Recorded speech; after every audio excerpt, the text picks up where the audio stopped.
Doon sa anti-Marcos, manood pa rin po tayo. Bakit? Kasi siya po ang ating Pangulo. Isa lang ating Pangulo.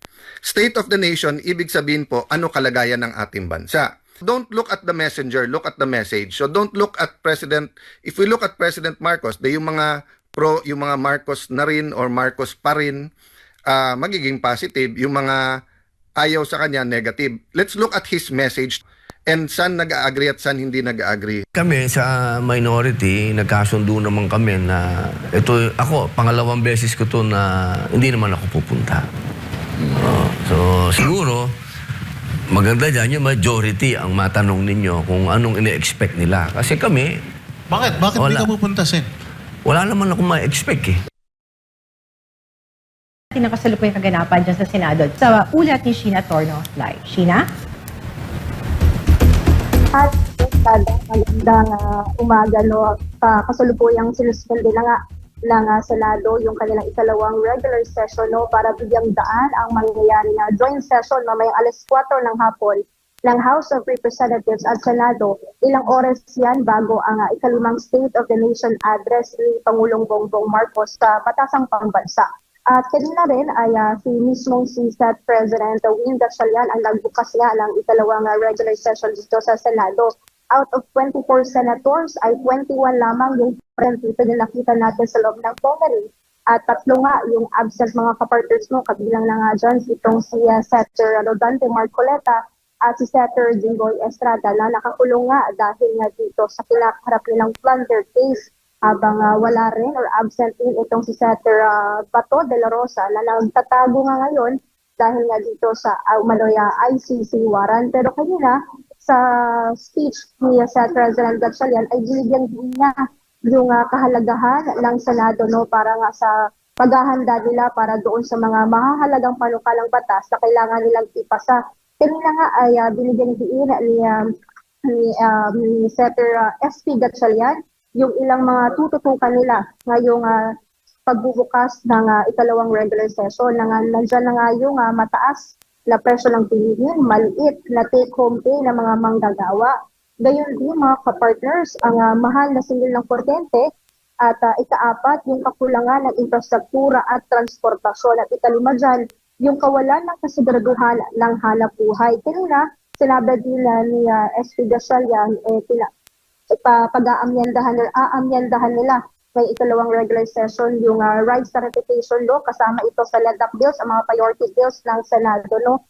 At lalo na rin yung mga para sa mga manggagawa, serbisyo at trabaho, lalo na sa mga kababayan natin na bibigyan din ni SP Gatchalian yung mga hindi sapat o nauuwing kita or doon sa kanilang hanap buhay. Gayon din yung edukasyon, lalo na malaking pondo nga yung pag-uusapan natin lalo na dito sa ating education sector at ganun din yung ginhawa deal para sa mga manggagawa. Pagtaas ng presyo ng kuryente dahil at singil sa crudo mga kapartners dahil ngayon kinakaharap pa rin natin yung epekto ng sigalot doon sa Middle East mga kapartners. Ganun din yung pagpapalakas ng MSMEs at magpapababa ng presyo ng mga bilihin dahil sinabi nga ni SP Gatchalian mahirap na nga yung buhay ng mga kababayan natin, lalo na dito sa kinakaharap nilang problema at iba't ibang mga problema, gaya na lamang ng inflation at gayon din yung epekto ng sigalot doon sa Middle East. At kanina tinanong din natin sa isang ambush interview yung ilang mga senador. Sinasabi nga nila medyo malaking hamon yung nangyayari yung itong ikalawang regular session dahil nandito na nga pag-uusapan na nga nila yung 2027 na national budget, gayon din yung magiging legislative, nila, yung mga gagawing hearing ng iba't ibang mga komite at nandito rin daw or ipagpapatuloy din itong impeachment case or impeachment trial laban kay VP Sara. Kanina, bago tayo mag-live on air, ay nagkaroon na nga itong karaniwang ginagawa talaga dito sa Senado, yung pictorial ng ating mga senador bago nga sila tumungo doon sa House of Representatives. At nandito rin may mga ambassadors, may mga diplomats at may mga kalihim din mula sa iba't ibang ahensya ng pamahalaan ang present or nandito ngayon naging bisita dito sa ikalawang regular session o pagbubukas ng sesyon ng Senado, mga kapartners. Maraming salamat, Sheena Torno, sa iyong balita. Sa muling pagharap ni Pangulong Ferdinand Marcos Jr. sa sambayanan sa pamamagitan ng kanyang ikalimang State of the Nation address, Nanawagan ng ilang senador na gamitin ng Pangulo ang pagkakataon upang maglatag ng malinaw na direksyon at konkretong solusyon sa mga problemang kinakaharap ng mga Pilipino. Si Angel Pastor para sa detalye.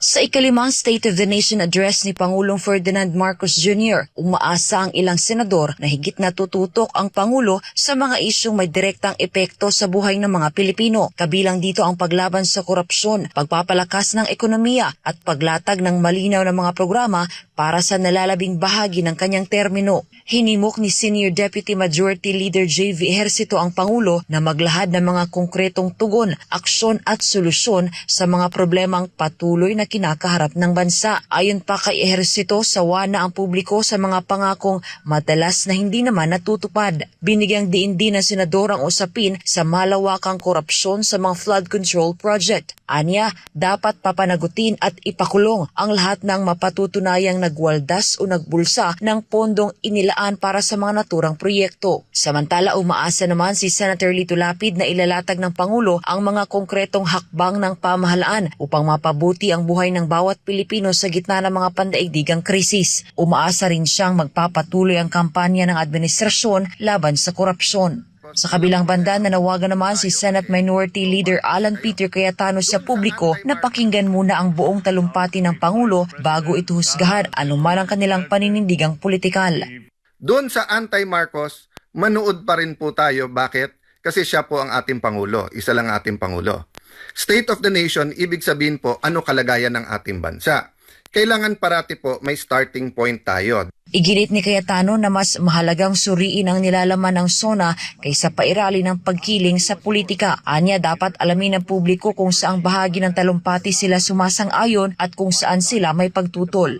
Don't look at the messenger, look at the message. So don't look at President, if we look at President Marcos, yung mga yung mga Marcos na rin or Marcos pa rin, magiging positive. Yung mga ayaw sa kanya, negative. Let's look at his message tomorrow and saan nag-agree at saan hindi nag-agree. Samantala, kinumpirma naman ni Senator Robin Hood Padilla na sa ikalawang pagkakataon ay hindi siya dadalo sa SONA ni PBBM. Ayon kay Padilla, ito rin umano ang napagkasunduan ng mga miyembro ng minority bloc dahil walaan niya silang inaasahang makukuha sa naturang aktibidad. Iginit din ng senador na mas nararapat umanong tanungin ang mga miyembro ng majority bloc kung ano ang kanilang inaasahang marinig sa magiging talumpati ng Pangulo. Kami sa minority, nagkasundo naman kami na ito, ako, pangalawang beses ko to na hindi naman ako pupunta. So, siguro, maganda dyan yung majority ang matanong ninyo kung anong ine-expect nila. Kasi kami, Bakit hindi ka pupunta, Sen? wala naman ako ma-expect eh.